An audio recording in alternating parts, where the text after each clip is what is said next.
nombre de los Museos Vaticanos, queremos darle una calurosa bienvenida al señor gobernador, a su esposa y al señor arzobispo, a los padres rectores de la catedral, a todos ustedes, señoras y señores, por estar esta noche con nosotros.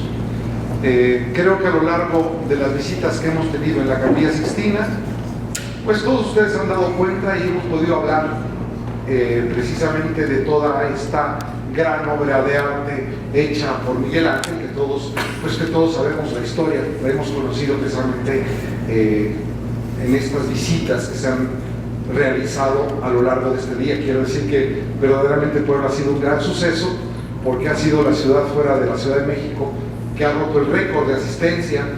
Estamos ya por llegar a los 400,000 visitantes, perdón, a los 4 millones de visitantes, que 400,000 son los que han superado el número que han visitado aquí en la ciudad de Puebla.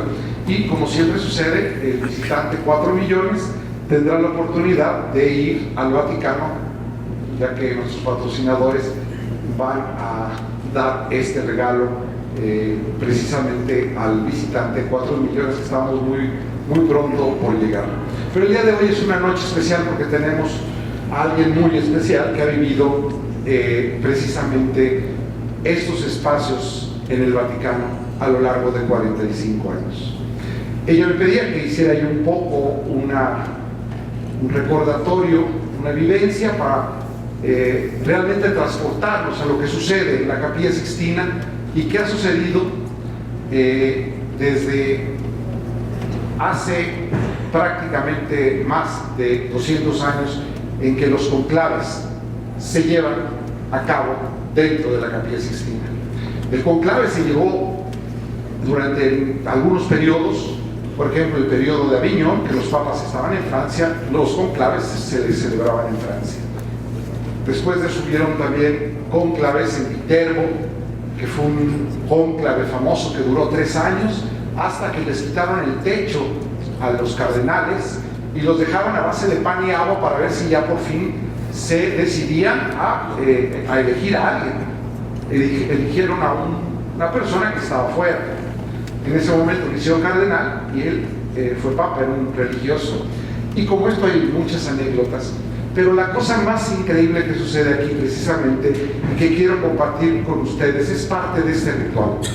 Ese viejo ritual hoy ya no se utiliza, porque este ritual, a partir del Papa Pablo VI, después del Concilio Vaticano II, ese ritual cambió por una nueva constitución apostólica para la elección de los pontífices, que posteriormente sufrió también cambios con el Papa Juan Pablo II. Antiguamente, cuando los papas eran elegidos antes del concilio, el ritual era diferente. El último papa en ser elegido, de acuerdo a esta vieja tradición, pues fue el Papa Pablo VI, porque a él justamente le tocó, tras la muerte de Juan XXIII, que había iniciado el Concilio Vaticano II, le toca continuar el concilio y por lo tanto es el último papa en ser elegido dentro de este ritual y ser coronado inclusive con la triple tiara. Y yo digo que más allá de un ritual, podríamos hablar de un poema. Es un poema bellísimo, porque dice precisamente que los notarios y los médicos lo han confinado para la eternidad. Ese hombre que había ocupado la silla de Pedro ahora descansa. En ese momento, el camarlengo, el cardenal encargado de la elección del nuevo pontífice, llegará a los aposentos que eran del Papa y con un martillo de oro le tocará 3 veces la sien al recién fallecido y le preguntará: Pedro, ¿duermes? La tercera vez, y al no encontrar respuesta, dice: efectivamente, el Papa ha muerto, Pedro duerme, significando con ello que a partir de ese momento Pedro despertará en la figura del Papa que será elegido tras el conclave. Como se decía en ese momento, le darán 9 absoluciones, porque aquel hombre que mayor poder tuvo en la tierra, mayor necesidad de perdón tendrá que tener en el cielo. Entregarán sus despojos a los embalsamadores, sus vísceras serán colocadas en la iglesia frente a la fuente de Trevi. Posteriormente será revestido con sus vestiduras pontificias y será trasladado a la capilla del Santísimo Sacramento en la Basílica de San Pedro, dejando uno de sus pies fuera de la reja, para que el pueblo de Roma le rinda el último tributo a aquel que fue su pastor. Posteriormente lo enterrarán en un triple ataúd, el primero de roble, el segundo de estaño, donde pondrían el escudo de armas, el certificado de la muerte y las monedas que fueron acuñadas durante su pontificado, y el tercer ataúd de ciprés, y decía la tradición, para que se parezca a los hombres con los cuales compartió el mundo. Posteriormente se celebraría la misa de funeral en la Basílica de San Pedro. Sin embargo, sus despojos no entrarían por la puerta principal de la basílica, sino entraría por la quinta puerta, la puerta de la muerte, porque en ese momento no era ya el sucesor de Pedro, era un hombre que en algún momento fue el sucesor de San Pedro. A partir de ese momento, el camarlengo tendría que tener la misión de convocar a todos los cardenales del mundo para que llegaran a Roma. Posteriormente, cuando habían pasado 9 días para guardar luto por el pontífice que acababa de fallecer, se cerrarían las puertas del Vaticano. En aquel entonces todo el Palacio Apostólico se cerraba con ladrillos, con cemento, para que los hombres, los cardenales, los príncipes de la iglesia no tuvieran contacto con el mundo exterior, recordándonos que sobre cada uno de ellos estaba el Espíritu Santo. Y así, tras la celebración de la misa pro eligendo pontífice, los cardenales, en la vida real, si nosotros saliéramos por el lobby de nosotros, estaría la sala regia, al lado derecho estaría la capilla Paulina, y ahí se celebra la misa. Entrarían en procesión a la capilla Sixtina, y el maestro de las celebraciones litúrgicas entraría a la puerta de la Sixtina y diría la vieja frase extra homines, fuera hombres, para significar que solamente los príncipes de la iglesia, los cardenales, podían estar en ese lugar. Arriba de cada uno de ellos estaba un pequeño baldaquín, un pequeño techito, ya que eran colocadas las sillerías a los lados de la capilla Sixtina. Esto venía a significar precisamente ese acto, que el Espíritu Santo estaba sobre todo el cuerpo cardenalicio. Posteriormente, depositarían las boletas de la elección y lo harían en un cáliz para recordar que el acto que estaban haciendo era un acto sagrado. Cuando uno de esos hombres tuviera un voto más después de las 2/3 partes, quería decir que tendríamos un nuevo pontífice. En ese momento el camarlengo se acercaría a él y primero le preguntaría si aceptaba la elección, y segundo lugar, cómo quería que fuera nombrado.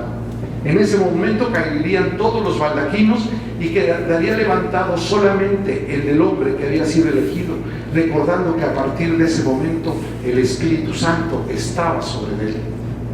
Este hombre recién elegido, este cardenal, pasaba a la sala, que es la puertita que está en este momento cubierta, pero que está del otro lado, que se llama la sala de la lágrima. Y se llama así porque, según la tradición, el Papa recién elegido derramaba 2 lágrimas, una por la emoción de la elección y la segunda por saber que a partir de ese momento sería el hombre más solo del mundo. Ahí lo revestirían con sus vestiduras pontificias. Mientras tanto, los cardenales quemarían las papeletas de la elección para que nadie supiera cuántos habían sido los votos que había tenido el nuevo elegido. Y en ese momento saldría a través de la chimenea la famosa fumata blanca, el humo blanco, para anunciar a los que estaban afuera de los muros que había sido elegido un nuevo pontífice. En ese momento saldría el camarlengo al balcón y diría la vieja frase que se sigue utilizando hasta este momento: Annuncio vobis gaudium magnum, habemus papa. Os anuncio una gran alegría, tenemos papa. Y diría el nombre del papa que acababa de ser elegido. Posteriormente el papa saldría al balcón, daría su primera bendición urbi et orbe a la ciudad de Roma, que es su diócesis, y al mundo. Y posteriormente de unos días vendría la coronación, porque en aquel entonces se coronaban a los papas. Sería revestido, entraría por la puerta principal de la Basílica de San Pedro, y a la mitad del camino un diácono frenaría todo el cortejo. Pondría un pedazo de algodón, que se le llamaba, en italiano le dicen estopa, junto a una tea ardiendo, un fuego ardiendo. La estopa se quemaría en un segundo y le gritaría: Padre Santo, sit transit gloria mundis. Padre Santo, así pasan las glorias del mundo, para recordarle que este poder temporal pasaría en algún momento. Y posteriormente vendría la elección. Y así, en el momento, días después, cuando el Papa tomaba posesión de la Basílica de San Juan de Letrán, había concluido el conclave, porque el conclave no acaba en el humo blanco, ni en la elección, ni en la coronación, o en la misa del pontificado, sino termina precisamente en el momento en el que el Papa toma posesión como obispo de Roma, porque desde San Pedro el Papa es el obispo de Roma. Eso es precisamente parte de lo que sucede, parte del historial de lo que sucede. Pero hoy tenemos, independientemente de toda esta historia, que fue un preámbulo para recordar realmente esta asociación apostólica y lo que pasa dentro de estos muros, a una persona orgullosamente mexicana, que lleva 45 años en Roma, que ha visto la historia de los últimos papas, la historia de la iglesia la historia del mundo también, pasar a través de estos muros. Ella es decana del cuerpo de prensa, aunque a ella no le gusta mucho que se hable al respecto, pero es la decana de todo el cuerpo de corresponsales acreditados ante el Vaticano, y la mujer que más viajes ha hecho con cada uno de los papas: Juan Pablo II, Benedicto y el Papa Francisco. No alargo más este triángulo para dar la bienvenida a nuestra querida Valentina Larraqui.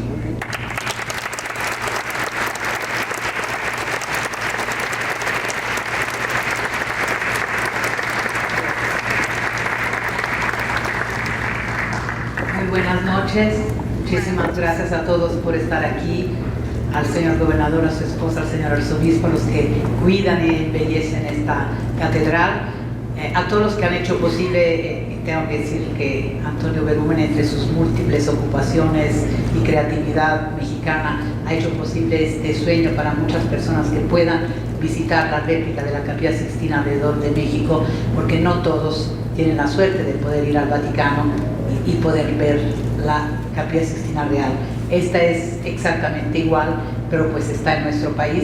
Y les tengo que decir que es muy emocionante para mí también estar en esta capilla, aunque sea la réplica de la Capilla Sixtina, por todo lo que Antonio ha contado, porque obviamente aquí, en esta capilla en el Vaticano, pues eligen al Papa.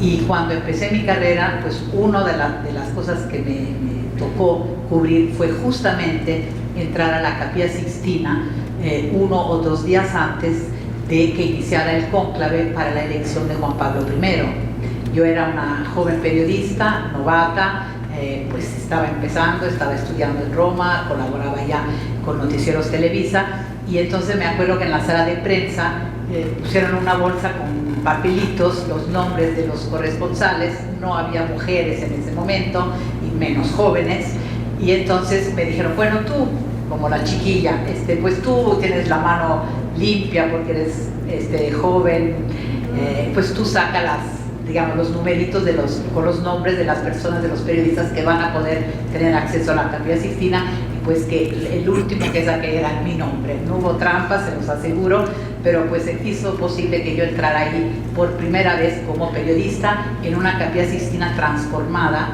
porque obviamente pues el día antes del cónclave estaban ya las mesas, las sillas donde se iban a sentar los cardenales, estaban las urnas donde se depositarían las papeletas, y sobre todo nos enseñaron las famosas estufas, que antes era una, ahora son dos, y el tubo, digamos así, que sube hasta el techo de la Capilla Sixtina, de donde luego sale el humo.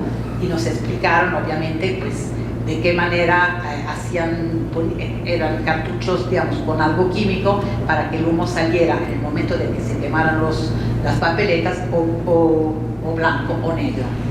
Pero lo más impresionante es que no siempre sale blanco o sale negro, a veces sale gris. Y es exactamente lo que pasó la primera vez que a mí me tocó estar en la Plaza de San Pedro para ver esa famosa fumata en ocasión de la elección de Juan Pablo I. Pues empezó a salir el humo gris, y muchísimos de mis compañeros que tenían muchos años en el Vaticano, me acuerdo que se fueron, incluido mi camarógrafo, que era un camarógrafo con una larguísima experiencia en el Vaticano, y me dijo: oye niña, nos vemos mañana porque esto es gris. Entonces yo no sabía nada de periodismo, no sabía nada de protocolo, no sabía nada de nada, pero dije, a ver, si es gris, no es negro, tampoco es blanco, pero no es negro. Entonces, por si las moscas, yo me quedo. Y pues resulta que me quedé. Y finalmente, al final de mucho gris, salió blanco y salió elegido el Papa Juan Pablo I. Entonces, esa fue, digamos, una clase de autoperiodismo que recuerdo me da gusto haberme quedado ese día, obviamente, porque pues muchos de mis compañeros lamentaron no estar ahí en el momento en el que luego finalmente se entendió que era blanco y que saldría pues en la logia central de la Basílica el Papa Juan Pablo I. Mi carrera había empezado ya un poquito antes, en la última parte del Papa Pablo VI, pero yo al Papa Pablo VI nunca lo conocí personalmente, más que audiencias, el Ángelus, algún evento, porque el Papa ya estaba muy anciano, enfermo y no viajaba. Entonces, en mi primer contacto realmente más cercano con un papa fue con el Papa Juan Pablo I, porque pocos días después de su elección, él organizó un encuentro con la prensa, con los periodistas acreditados en todo el mundo. Y no sé si ustedes recuerdan, pero estaba pendiente una invitación para el Papa Pablo VI de parte de la Conferencia Episcopal Latinoamericana para que viniera justamente a Puebla. Aquí empezó luego la historia de las que les platicaré dentro de unos minutos. Entonces, esa invitación se la habían hecho al Papa Pablo VI y él había dicho que no, por su edad, por su estado de salud, etc. Entonces, éramos un pequeñísimo grupo de periodistas mexicanos, varios compañeros hombres más yo. Entonces, se nos ocurrió, no me acuerdo de quién fue la ocurrencia, no quiero decir que fuera mía, aunque luego tuve otras, y pensamos en llevarle al Papa Juan Pablo I un facsímil de un boleto de avión que decía Roma, México, Roma, para decirle: usted por lo menos si vaya a Puebla, vaya a México. Y le llevamos un pequeño árbol de la vida. Bueno, el Papa Juan Pablo I le llamábamos el Papa de la Sonrisa, era un hombre que me recuerda al Papa Francisco en el sentido muy sencillo, muy cercano, como un párroco universal, digamos así. Un hombre muy sonriente, pero se veía muy bondadoso. Bueno, nos recibió, nos saludó, yo todavía tengo esa foto, imagínense, agosto del 78, se ve el árbol de la vida y el facsímil del boleto. Bueno, pasan 33 días y el Papa Juan Pablo I pues falleció. Entonces toca el segundo cónclave de mi vida y ya la elección de Juan Pablo II, que fue toda una sorpresa porque obviamente pues no esperábamos a un papa de 58 años, a un papa polaco, el primer papa no italiano en siglos, un hombre joven, lleno de carisma, de don de gentes, que hablaba idiomas, y fue todo sorpresivo. Yo diría que fue sorpresivo desde el minuto 1, cuando él se asomó por primera vez, cuando todos nosotros lo vimos por primera vez asomarse desde la logia central de la Basílica, porque luego vimos los videos, bueno, ahora videos, antes era cinta película prácticamente de cine, las cámaras viejas de esa época, y se veía como el Papa iba hacia el balcón y el maestro de ceremonias le hablaba, y luego se oyó y supimos que le estaba diciendo cuál era el protocolo, y el protocolo era que él se tenía que asomar de la logia y bendecir a la gente y retirarse. Y entonces se ve y se escucha al Papa Juan Pablo, que luego lo vimos y escuchamos muchas veces así, que avanzaba y decía como disque escuchando al maestro de ceremonias.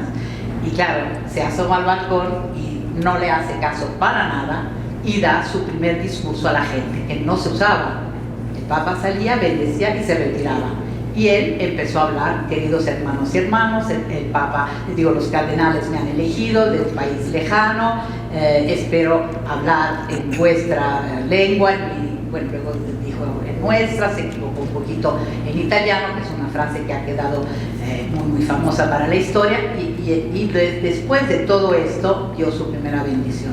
Pero yo creo que en ese mismo momento todos entendimos que estaba empezando un pontificado totalmente diferente a los pontificados a los que habíamos asistido antes, porque antes el Papa, los papas eran como una figura más distante, más lejana de la gente, no tenían esa cercanía, digamos, y él empezó a romper el protocolo inmediatamente. Era un papa que hablaba idiomas, un papa que había sido actor, que había sido obrero, entonces obviamente tenía una forma de portarse, de acercarse a la gente muy diferente a los papas anteriores.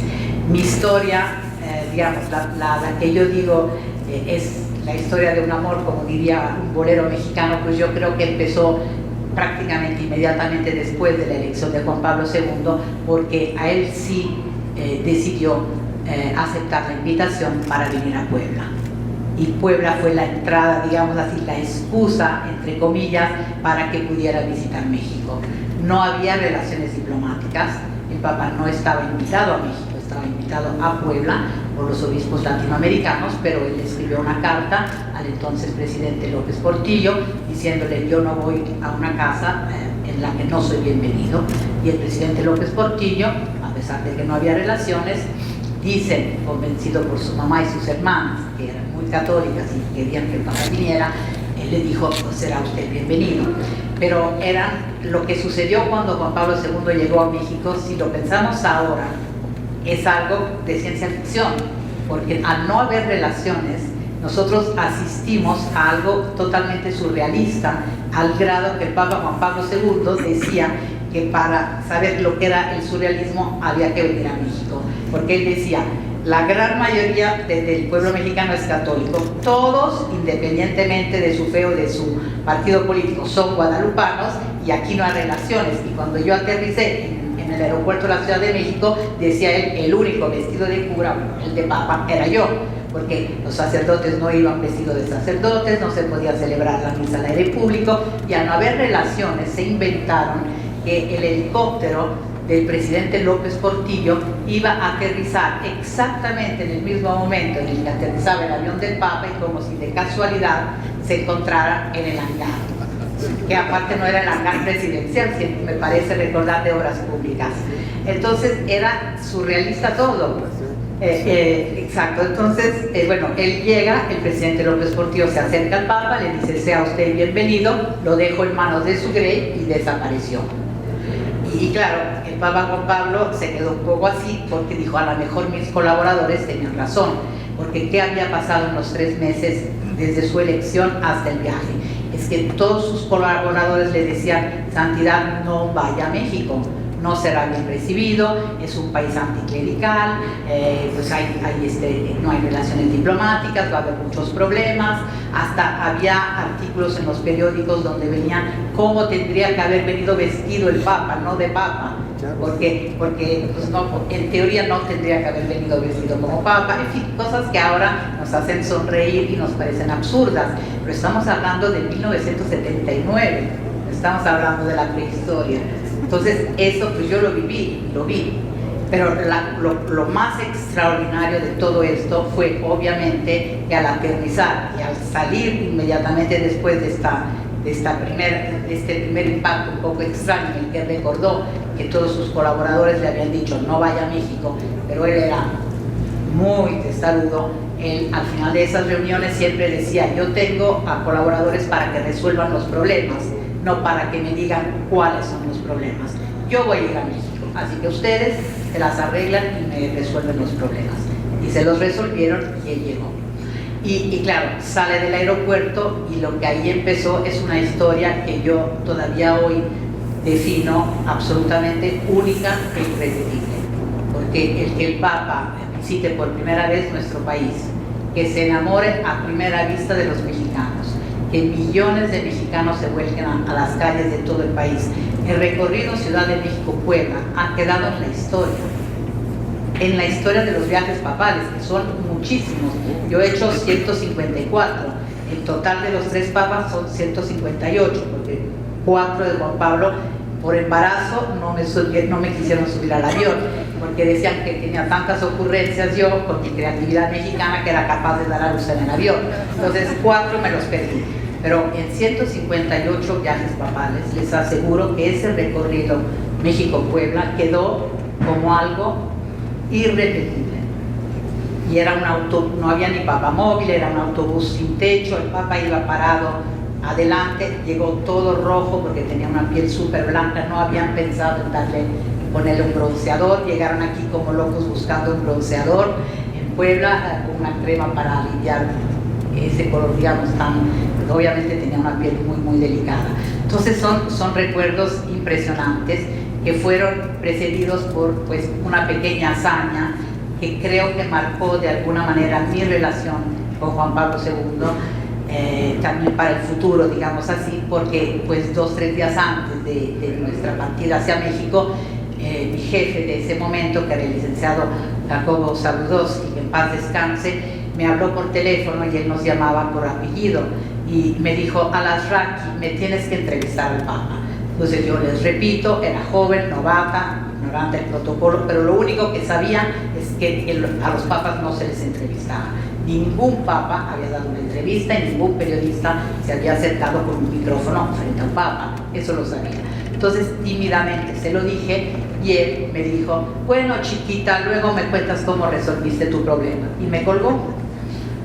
Entonces yo dije: pues esto suena a debut y despedida, porque pues acabo de empezar, pero me van a correr porque nunca voy a poder entrevistar a Juan Pablo II. Yo creo que ahí sí entró lo mexicano, nuestra imaginación desbordante, nuestra creatividad, que creo que pues es una de las características y de las dotes del pueblo mexicano, que es maravilloso. Entonces pues la ocurrencia fue ir a casa de un amigo en la madrugada, que tenía un sombrero de charro, y esconderme detrás de un muro al lado del aula de las audiencias generales, porque la suerte quiso, o la providencia quiso, que el viaje a México iniciara un jueves y esto era miércoles, y había audiencia general.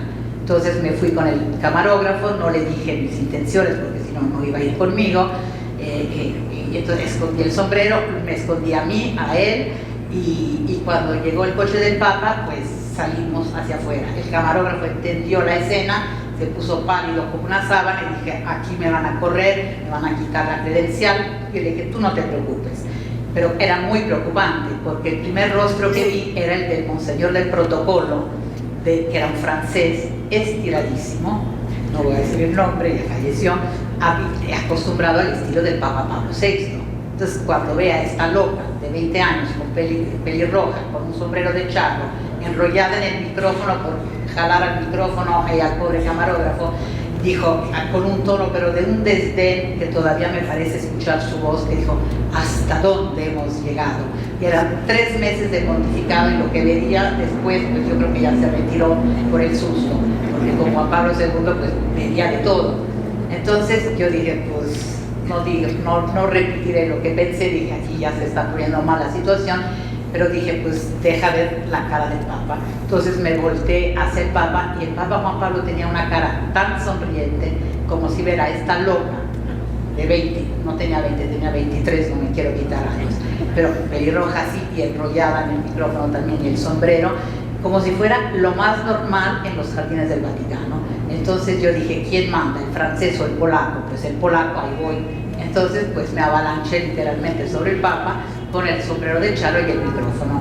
Obviamente no fue una entrevista de premio Pulitzer, pero sirvió para que no me corrieran, porque el Papa Juan Pablo II dijo que estaba súper ilusionado de venir a México y que lo que quería ante todo era arrodillarse frente a la Virgen de Guadalupe en su visita a la Basílica de Nuestra Señora de Guadalupe. Entonces pues me salvé, pero yo pensé que me iban a dar medallas, pero nada, porque Jacobo pues dijo, muy divertido, sí, muy bien, pero mañana en el avión me lo entrevistas de a de veras. Yo pensé, ya no hablé, ya no pregunté, pero dije, ¿qué significará de a de veras? Entonces, pues el Papa, sorpresivamente, subimos al avión y sorpresivamente viene a visitarnos a nuestra cabina. A mí me habían dicho mis compañeros que el Papa Pablo VI los visitaba, pero era él el que les hacía una pregunta a los reporteros, ¿cómo se llama? ¿Para qué medio escribe? ¿Trabaja? ¿De qué país es? Y ningún periodista le preguntaba al Papa, pero por eso de que entrevístalo de a de veras, pues yo volví a meter el micrófono y le pregunté cuál era su máxima ilusión de venir a México y otras cosas. Y él volvió a decir Guadalupe. Y me explicó que para él la Virgen de Guadalupe y la Virgen de Czestochowa, que es la patrona de Polonia, eran muy parecidas, porque eran un factor no solo de la religiosidad popular de México y de Polonia, sino también como un factor de unidad nacional, un símbolo muy fuerte en el que todos se reconocen y que la Virgen ha estado presente y ha acompañado a México en todos los momentos de su historia, buenos y malos. Entonces, esa similitud hacía que él quisiera ya o entendiera ya lo que era nuestra devoción por la Virgen de Guadalupe. Entonces, bueno, el hecho es que yo le hago esta pregunta, lo que nunca pensé, me imaginé que él avanzaría en nuestra cabina y que todo el mundo empezaría a preguntar. Pues así fue, los 60, 70 periodistas que íbamos ahí, todo el mundo sacó el micrófono y esa fue la primera rueda de prensa de un papa en un avión, que ahora nos parece de lo más normal, pero pues no existía. Entonces esa relación con los medios la rompió él. Bueno, yo la rompí de chiripada, digamos así, pero porque me lo pidieron. Pero la verdad, él tenía el deseo de tener una relación abierta, cercana con los medios, porque de alguna manera quiso vivir todo su pontificado como bajo reflectores, pero no en el sentido de que le gustaban los reflectores, sino él tenía la idea de que tenía que ser como una caja de cristal y que se tenía que ver todo. Es decir, si había momentos buenos, los buenos, la juventud, la energía era un huracán, los primeros años de su pontificado, pero también pocos años después de la elección, cuando hubo el atentado, por primera vez vimos a un papa, la foto de un papa en la cama de un hospital. Lo vimos anunciar él desde la ventana de su estudio privado un día que se tenía que hospitalizar por la noche porque se tenían que hacer exámenes para algún problema de salud, y de ahí en adelante vimos todo, hasta su agonía y su muerte prácticamente en vivo y en directo, porque él decía, pues la vida está hecha de luces y de sombras, y yo quiero todo, pues, compartir todo lo que es mi vida. Entonces esa experiencia profesional, digamos, que empezó de esta manera, pues marcó totalmente mi vida, porque fueron 26 años y medio cubriendo día a día pues a un hombre que ahora es un santo, y sobre todo una historia que yo, como les digo, considero única e irrepetible, porque yo no sé, a lo mejor los más jóvenes aquí pueden volverla a ver, pero muchísimos de nosotros no. Será muy difícil ver a un papa que inicie su pontificado en México y que venga 5 veces a México y que diga toda su vida que su país preferido es México después de Polonia. Es decir, yo siento que va a ser difícil que repitamos una experiencia de esta magnitud, y del amor que él tuvo por México, que demostró en tantísimas ocasiones, beatificando a Juan Diego, pero sobre todo queriendo su canonización, viniendo aquí en 2002, que se estaba prácticamente muriendo, pero quiso despedirse de México, y es algo que los mexicanos no olvidan, porque era realmente en la Basílica, yo estaba transmitiendo en vivo con López Dóriga, y llegamos a tener que se quedar ahí, porque estaba como que se iba deslizando en su silla, estaba malísimo, pero y vino a México contra la voluntad de sus médicos. Hasta último momento decían viene, no viene, porque realmente sus condiciones no tendría que haber venido.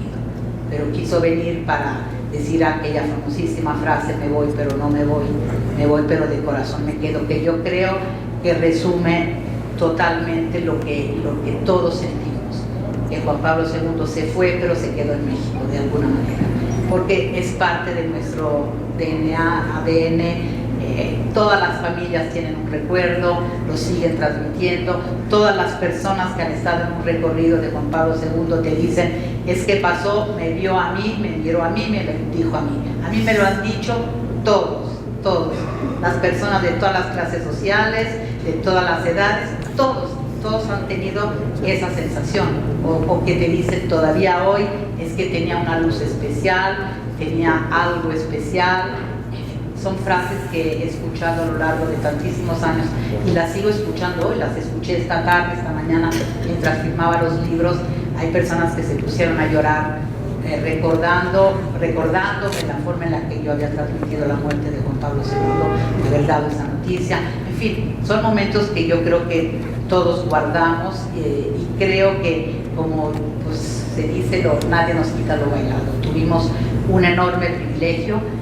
Creo que pues también ahora debemos de alguna manera conservar esos recuerdos y transmitirlos pues a nuestros hijos, a nuestros nietos, también sus enseñanzas y ese amor que tuvo por México. Entonces, para mí, cubrir ese pontificado fue, por un lado, ser la mexicana más cercana al Papa para él. Al principio él me veía correteando detrás de él por el mundo y me veía y decía, me señalaba siempre, decía: México, México. Cuando ya supo mi nombre me llamaba Valentina.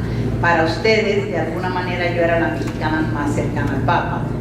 Y yo de eso me di cuenta muchísimos años más tarde, cuando pues muchos de ustedes me daban las gracias, o hoy todavía me las han dado, porque decían: es que tú nos hiciste entrar al Papa en nuestra casa, hiciste que fuera parte de nuestra familia, nos contabas todo, también su aspecto humano.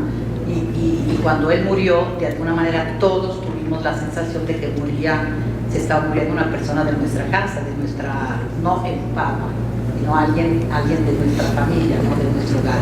Entonces, a nivel profesional fue impactante, sobre todo la primera parte del pontificado, porque íbamos por el mundo con un líder que hizo historia, porque de alguna manera él contribuyó a la caída del muro de Berlín, a reunir las dos Europas, porque él decía que Europa respiraba con dos pulmones, la de Oriente y la de Occidente.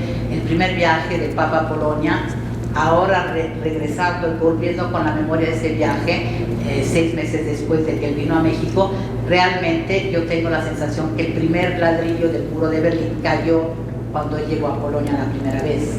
Lo veo clarísimo. Y él estaba muy agradecido a México, porque decía que gracias a México había podido ir a Polonia, porque los polacos, había un régimen comunista, no querían invitarlo, porque lo temían, sabían que podía empezar un movimiento que luego llevaría a lo que pasó en el este europeo. Pero como México, que no tenía relaciones diplomáticas, lo había invitado, las autoridades polacas se vieron obligadas a invitarlo.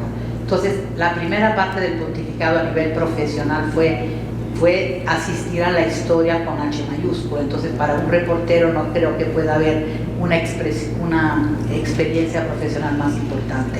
Pero la experiencia más importante de todas para mí fue la parte humana, y fue en la segunda parte de su pontificado, cuando realmente empezamos a verle que le temblaba una mano, luego le temblaba la otra mano, luego poco a poco se iba encorvando, luego veíamos que se le caía la baba, y así poco a poco, usaba un bastón, luego la plataforma móvil, luego lo que llamaban el trono móvil, que finalmente era una silla de ruedas, y vimos cómo fue perdiendo todos los dones físicos, o esa apariencia que pues había conquistado al mundo, esa sonrisa, porque el mal del Parkinson pues te endurece pues todos los músculos, el rostro se había vuelto, ya no era la sonrisa que nos había cautivado a todos. Pero ahí descubrí varias cosas. Primero, que él vivía esa enfermedad como parte de la cruz, es decir, él se sentía participar en la cruz,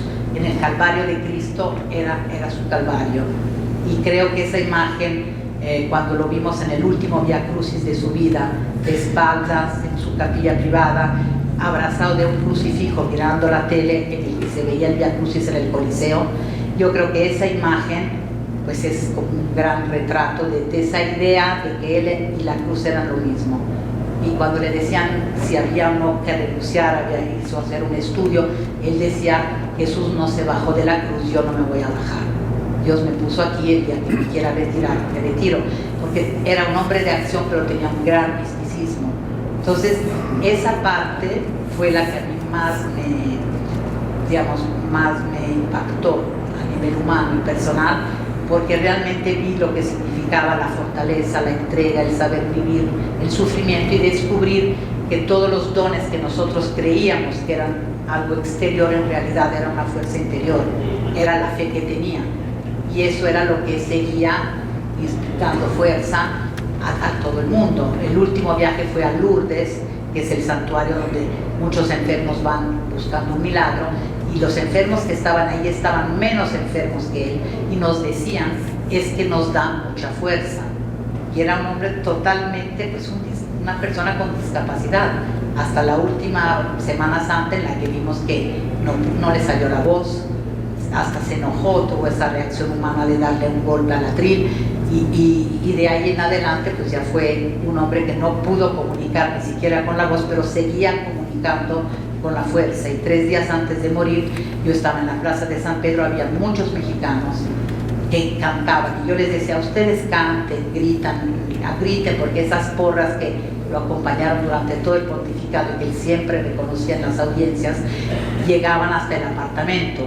Entonces de repente vimos que se asomó, y se asomó yo creo que por 17, 18 segundos, sin micrófono, un hombre que se estaba muriendo, que estaba vestido en pijama en su cama, y que lo tuvieron que levantar con todas las cánulas de la traqueotomía, con todo, y el esfuerzo de vestirse de papa, aparecer 15, 20 segundos, porque sabían que abajo había gente. Entonces para mí esa fue la última vez que lo vimos con vida, y claro, para mí ese es como el emblema de la entrega hasta el final. Y creo que esas imágenes pues nos acompañan a todos. A mí, en lo personal, digamos, esa parte fue lo que más me impactó y lo que más me enseñó, digamos, fue la gran lección que recibí. Entonces, bueno, fue una historia, ustedes todos recordarán obviamente pues la agonía, los millones de personas que llegaron a Roma, esos funerales impresionantes, los que jefes de Estado, de gobierno de todo el mundo, líderes de todas las religiones, fueron a Roma, porque realmente era un hombre que tendió muchos puentes y buscaba siempre el diálogo, trataba de que todas las partes encontraran lo que une y no lo que divide. Es finalmente una gran lección también para nuestros días. Entonces, ¿por qué no narras? Porque yo sé que a ti no te gusta mucho narrarlo, pero cuando tú fuiste la que diste la noticia de la muerte de Juan Pablo II. Bueno, digamos que no es uno de mis momentos preferidos, pero bueno, yo tuve la gran suerte de que un compañero que trabaja, bueno, una persona que trabajaba muy cerca del Papa, 1 hora antes de que el Papa falleciera, me avisó de que pues estaba falleciendo. Entonces eso obviamente nos ayudó yo estaba en el coche ya regresando a la oficina, pues me regresé, abandoné el coche, me fui corriendo hacia la terraza, esas terrazas que ustedes siempre han visto de donde transmitimos. Entonces avisé a México de que obviamente había que estar listos y abrir el canal para Canal 2 para dar la noticia del Papa.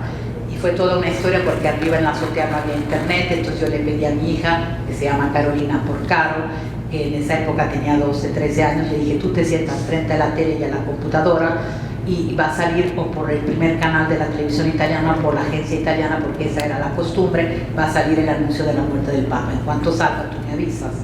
Entonces fue muy impactante a nivel humano, porque esa niña, que se llamaba como, digamos, Carolina por el Papa, fue la que me habló a mí para decirle: mamá, que el Papa ha muerto. Pero cuando ella me lo decía, ella sabía lo que eso significaba para mí, digamos, no como reportera, sino como persona. Entonces fue un momento muy fuerte. Abrimos el canal, llegó corriendo al estudio Loret de Mola, y se le ve todavía casi poniéndose la corbata negra, y en lugar de decir el Papa muerto, nomás dijo: ya, vamos contigo a Roma. Y estaba a mi lado mi jefe de ese momento, que era Leonardo Pucesco, y yo soy muy institucional, dije, pues él dará la noticia porque es mi jefe. Y mi jefe también se quedó callado. Entonces yo dije, bueno, alguien tendrá que decirlo. Entonces dije, bueno, pues les tengo que dar una noticia que nunca había querido darles, que pues Juan Pablo II acaba de morir. Y de ahí pues empezó una transmisión de 7 horas en las que la verdad sí logré bloquear totalmente mis emociones personales. Siempre me han preguntado cómo lo logré y la verdad no tengo la respuesta. Yo creo que es una forma, digamos, de autocontrol, porque tengo compañeros que habían tenido mucha menos cercanía y más hombres incluso, mucha menos cercanía, ni siquiera habían viajado con él y que en el momento de dar la noticia a sus respectivos medios lloraron, porque pues era normal. Pero bueno, el día más difícil sí fue para mí el día de los funerales, porque yo no podía mirar el ataúd. Si yo sabía que si miraba el ataúd podía sucederme algo, entonces toda la transmisión me la pasé mirando al sacerdote que nos acompañaba, o a Joaquín López Dóriga, como si estuviera loca mirando de un lado a otro y nunca miraba el ataúd, porque realmente esa imagen como que no la soportaba. Y cuando lo levantaron y le dieron la vuelta para que se despidiera por última vez de la plaza, bueno, para mí fue algo, no podía ver el monitor en ese momento, ¿no? Pero bueno, eso fue, digamos, parte de la historia y obviamente fue un momento muy, quizás el momento más duro del punto de vista profesional, a lo mejor también con el atentado del 13 de mayo del 81 que me tocó cubrir, y ahí no había teléfonos, no había celulares, no había nada. Entonces 5 horas en vivo en una transmisión con el licenciado Sagudowski sin saber nada, porque obviamente pues, todo estaba sucediendo en el quirófano, él estuvo al borde de la muerte, pero nadie salía para dar ningún tipo de información.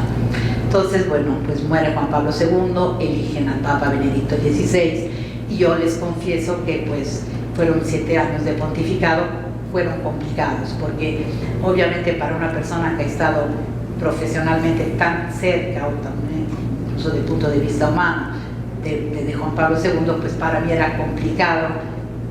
Cualquiera que hubieran elegido para mí habría sido más complicado sentir el mismo cariño, pero lo que intenté hacer obviamente es no hacer nunca comparaciones, porque eso luego uno lo va aprendiendo con la vida y los años. Yo creo que cada papa tiene su carisma y es elegido en el momento adecuado, digamos, que se necesita para la Iglesia. El Papa Benedicto XVI tenía 78 años cuando fue elegido, Juan Pablo tenía 58.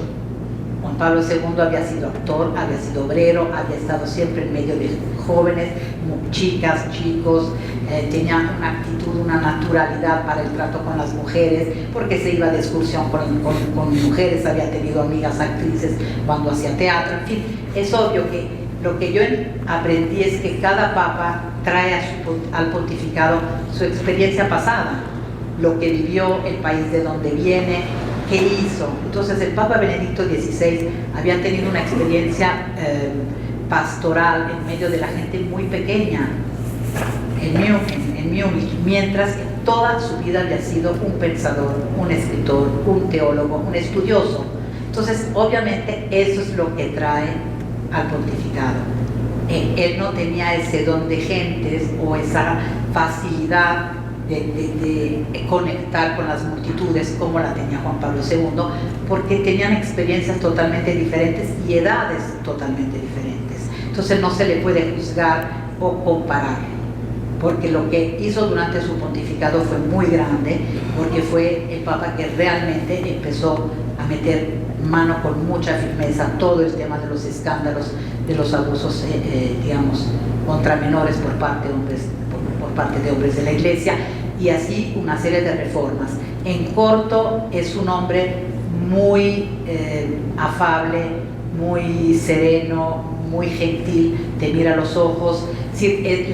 Yo creo que él cargó con toda una serie de prejuicios que llevaba cargando desde que era el prefecto de la Congregación para la Doctrina de la Fe.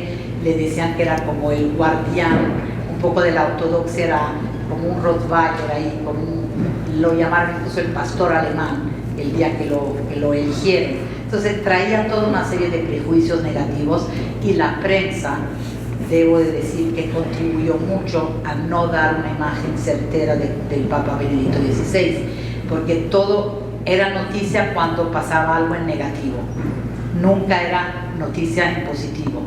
Si el Papa se equivocaba o sus colaboradores se equivocaban, era noticia, si no, no.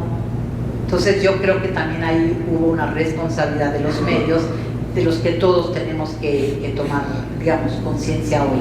Pero luego, con esa decisión única, digamos, en la era moderna, de renunciar, yo creo que el Papa Benedicto nos impactó a todos y nos dio una lección impresionante.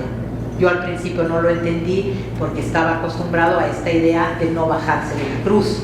Y decía, pues él se está bajando de la cruz con muchos menos problemas de Juan Pablo II. Luego entendí lo que lo había llevado a renunciar era por el bien de la Iglesia, porque él se dio cuenta, por una serie de razones, por su edad, por el hecho de que estaba aislado en el Vaticano, había habido muchas guerras, había habido escándalos, su propio mayordomo lo había traicionado robándole documentos de su propio escritorio. En fin, era un hombre que entendió que no tenía la fuerza para llevar adelante la Iglesia, y por el bien de la Iglesia decidió renunciar. Pero eso lo entendí después y creo que es un gesto absolutamente revolucionario por el que tenemos que tener un gran respeto y un gran aprecio al Papa Benedicto XVI.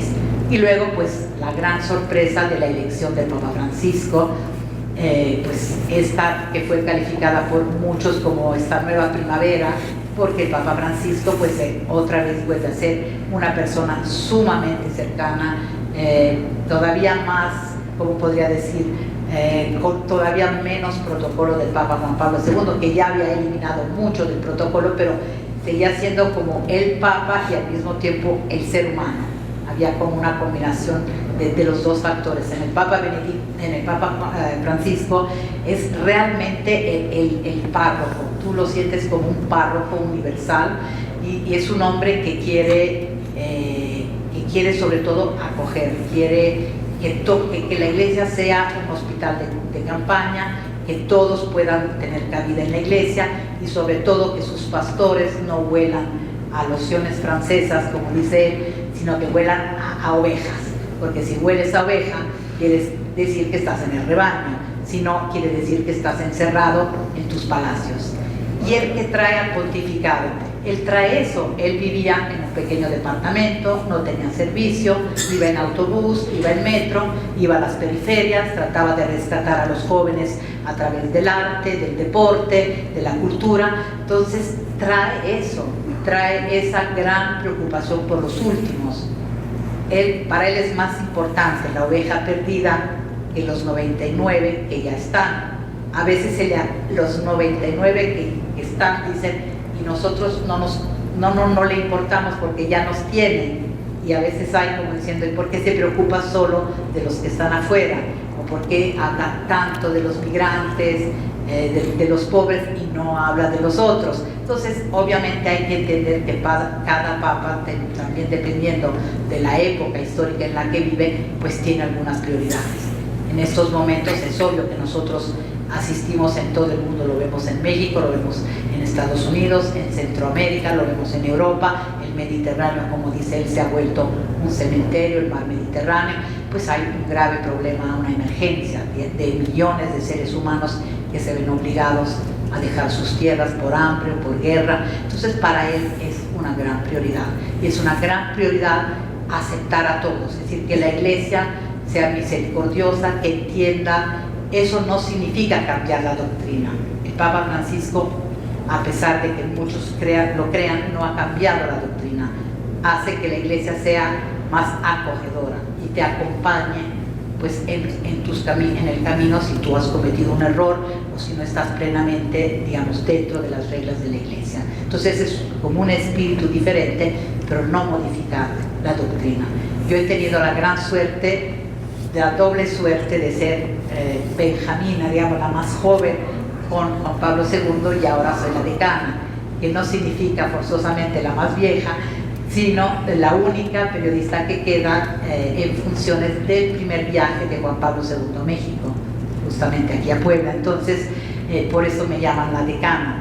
y esto me ha ayudado mucho a conectar inmediatamente con el Papa Francisco, porque en su primer viaje a Brasil me tocó a mí darle la bienvenida a la jaula de los leones, le dije yo. Y el Papa Francisco era conocido antes como cardenal por no querer a la prensa, no daba entrevistas, decía que él en el avión nos dijo en el primer vuelo: yo no me siento a gusto con la prensa, no sé comunicar, pero bueno, puesto que usted me está pidiendo que responda a sus preguntas de los periodistas que viajan conmigo, le prometo que al volver de Brasil pues voy a contestar. Y dio la primera rueda de prensa, que duró casi 1 hora y media, que fue algo fantástico, y demostró que era absolutamente un gran comunicador, como sigue siendo hasta la fecha. Tiene un discurso muy fluido, muy espontáneo, la gente entiende lo que quiere decir. Obviamente eso conlleva algunos riesgos, porque al ser tan espontáneo, a veces el Papa dice unas frases que si las quitas un poco del contexto y no explicas bien lo que ha dicho, pueden dar lugar a cierta confusión, sobre todo debido al auge de las redes sociales.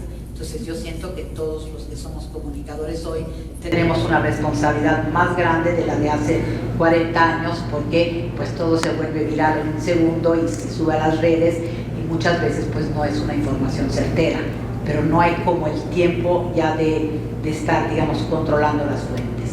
Entonces, gracias al hecho de que fuera la decana, de que hablamos el mismo idioma, de que pues somos un poco así, yo también soy una persona sin ningún tipo de protocolo, muy espontánea, pues hemos logrado tener una relación muy linda, muy bonita, y yo le estoy muy agradecida porque ha tenido unos gestos conmigo, pero yo digo conmigo siempre es tenerlos con México, porque finalmente yo represento a México ahí, no es por mí, digamos.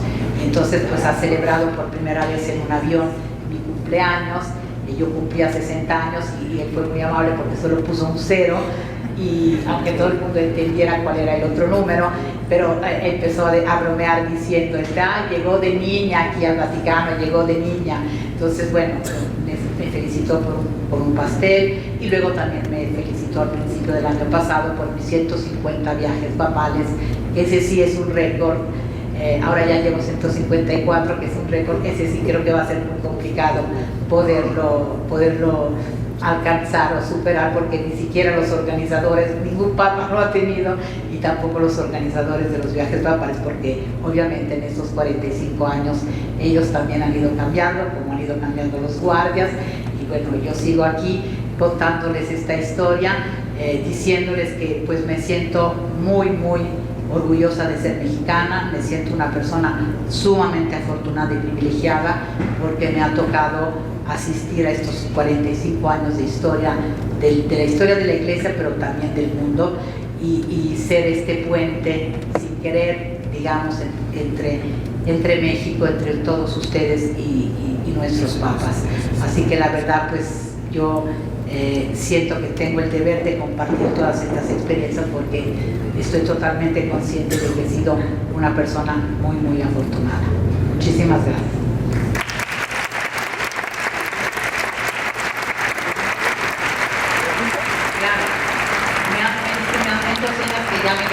Entonces, para que ustedes puedan participar y hacer preguntas, y así podemos dialogar en lugar de que esté hablando yo solo.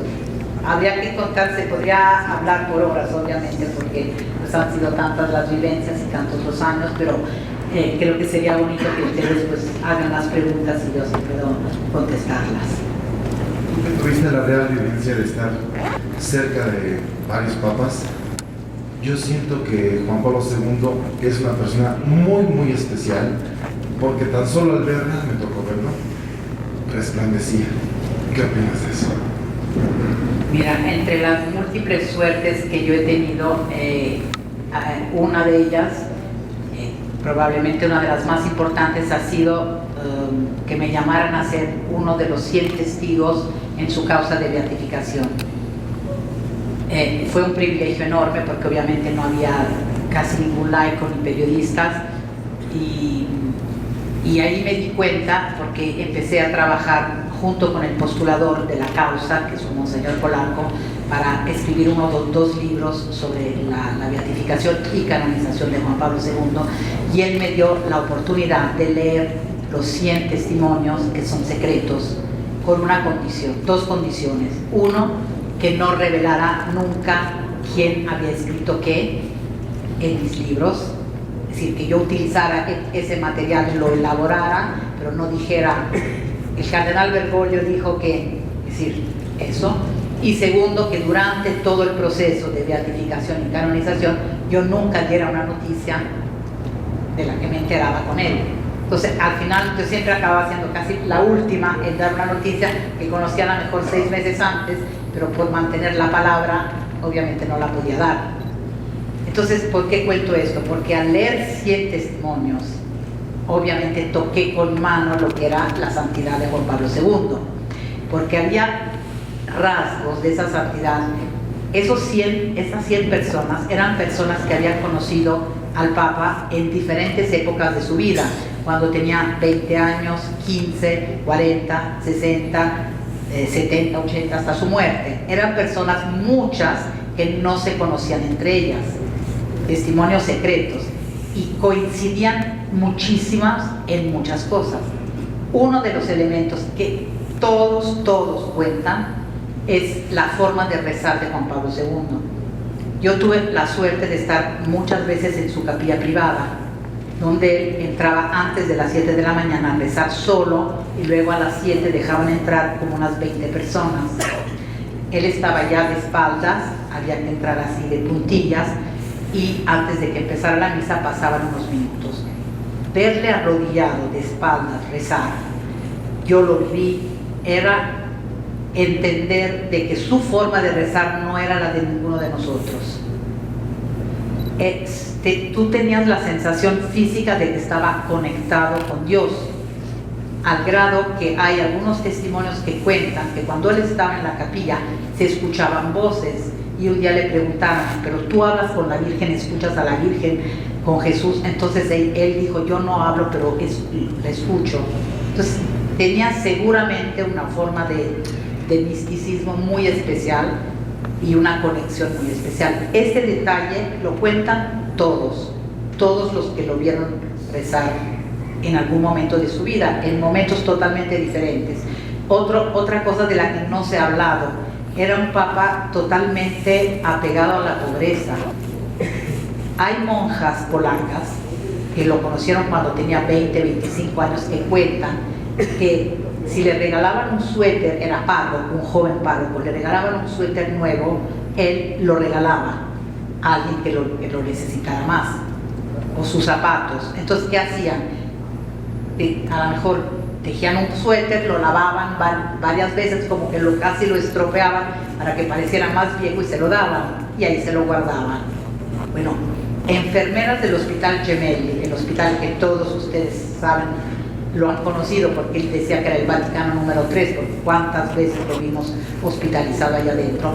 Esas enfermeras cuentan que él llegaba con todos los calcetines, su ropa interior totalmente remendada, como que él no quería que le compraran otra vez los calcetines o su ropa interior, y la seguía usando. Entonces, por ejemplo, este es un detalle del que nunca se ha hablado, pero en los testimonios, las enfermeras de hoy y las monjas de hace 80 años cuentan lo mismo y no se conocen, por decir algo. Entonces, yo creo que su santidad era vivir de una manera normal, pero esas virtudes que hay que vivir de forma ejemplar, pues él las vivía de una forma ejemplar. Y la fe, la fortaleza la vimos todos. Ahora, todo el mundo tenía esa sensación de estar como luz, o como de algo especial, o que transmitía algo especial, porque es lo que te decía, tú lo sentiste. Todas las personas que me han platicado a lo largo de estos años me han dicho exactamente lo mismo. Entonces, yo sí creo que era un ser de luz, digamos así, sin quitarle absolutamente nada a los otros papas. Cada uno tiene su carisma, o su luz, o su forma de ser, o su forma de transmitir. Eso es obvio que todos son hombres con una fe extraordinaria. Yo creo que su fe se tocaba en la oración. Él, cuando tenía que tomar una decisión, entraba a la capilla y ahí tomaba la decisión. Cuando él tenía un encuentro importante, tenía que ir a la ONU, él siempre llevaba el rosario en su bolsillo, y él iba, antes de encontrar un jefe de Estado en un momento difícil de la historia, él iba rezando el rosario, no se veía porque lo traía en el bolsillo. Entonces, son muchas manifestaciones y la forma de perdonar a su atentador es otra manifestación. Digamos, ha habido decenas de ejemplos que la gente ponía.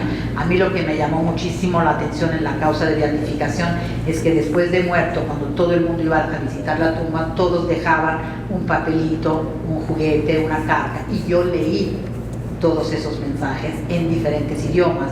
Y lo que más me impactó, por ejemplo, es que la gente pedía milagros, pero también pedía encontrar un trabajo o que un coche nuevo, había de todo, porque lo sentían como alguien tan cercano que pues le pedían, oye, pues mi hijo tiene un examen en la universidad, ojalá que pase. Entonces como que ya de muerto, todavía no beato, ya pedían su intercesión. Pero lo más llamativo es que yo vi las cartas de parejas que no podían tener niños. Entonces yo las leía y al año, a los 2 años, volvía a leer las cartas de las mismas personas que decían que habían tenido un niño o una niña. Y todos se llaman Carol, Carola, Carolina, porque esa era como la gracia o el milagro que más hizo después de su muerte. Entonces, digo, yo lo vi, leí las cartas, no es que me lo contaron, de los que no podían tener niños y que luego los tuvieron después de haber ido a su tumba. Entonces son como muchas gracias, muchos milagros, vamos a decir así, que se produjeron en México, independientemente del que hizo posible la beatificación o la canonización. Todavía hoy y en otras conferencias hay gente que se me ha acercado y me dice, es que a mí me hizo un milagro y yo le pedí a Juan Pablo, pero muchas personas me lo han contado. Entonces seguramente era una persona con una fe y una luz extraordinaria. Valentina, buenas noches. Felicidades por su conferencia. ¿Nos podría platicar alguna anécdota del Papa enojado? ¿Cuál de los tres? ¿Cuál? La que sea, o las que sean. No, porque el Papa enojado, ¿cuál de los papas? Juan Pablo II. Ah, ok. Yo al Papa Juan Pablo lo he visto enojado, bueno, lo vimos enojado porque era público, en algunas circunstancias, y siempre el enojo siempre estuvo relacionado con su estado de salud. Él había sido un hombre muy deportista, muy fuerte, muy autónomo.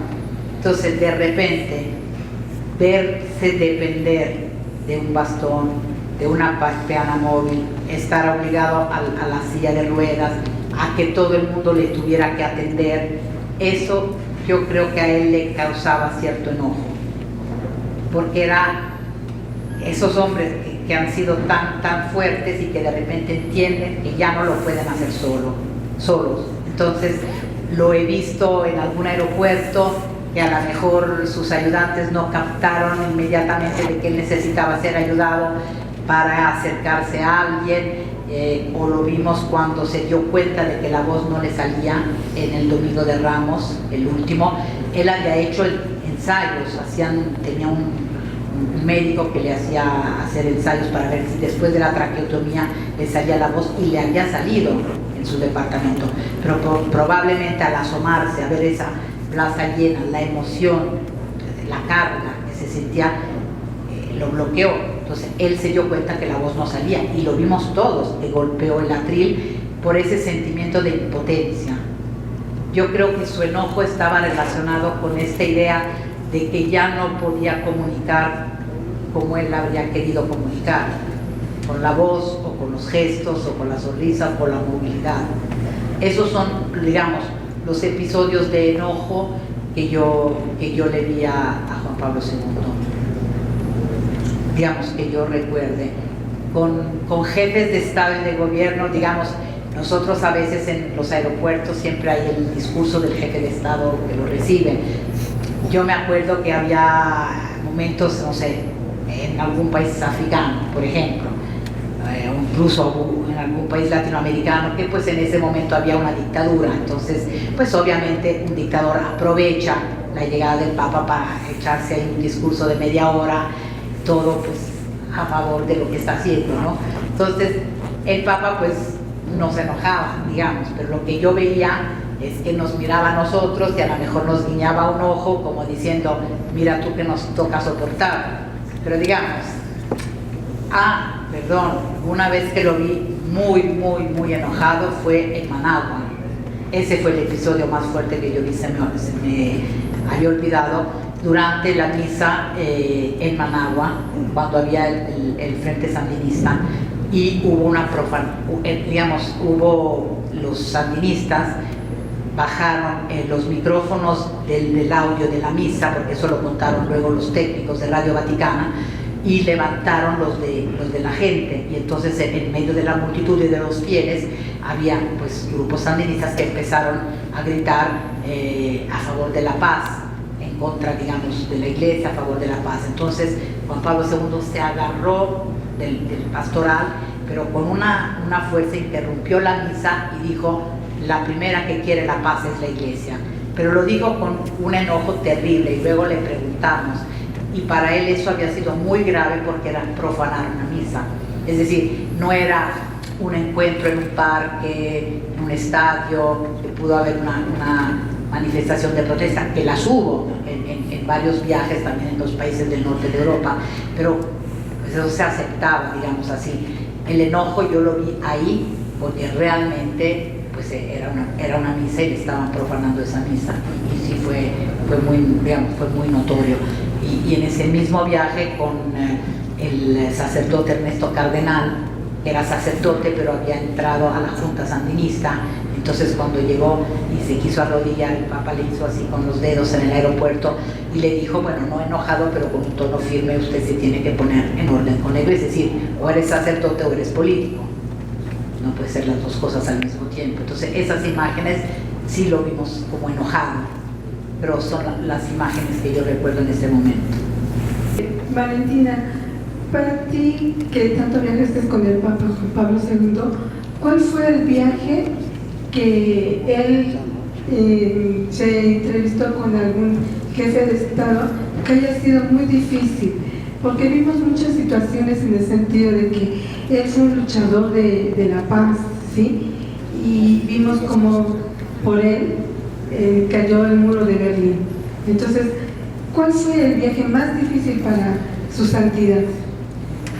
Yo creo que hubo varios, porque obviamente en esa época, aparte era una época de Guerra Fría, y luego si miras al continente africano, pues había varios países con dictadores, pero bueno, yo creo que en América Latina también hubo momentos muy difíciles, y luego lo supimos después, que fue por ejemplo el viaje a Chile, cuando se entrevistó con el general Pinochet, y ahí fue algo que no tendrían que haber hecho, pero lo hicieron. Dejaron solo al Papa con el general Pinochet en un pasillo para pasar a otro salón, y habían organizado a una multitud de gente del palacio presidencial en un patio que estaba gritando desde abajo, bendición, bendición.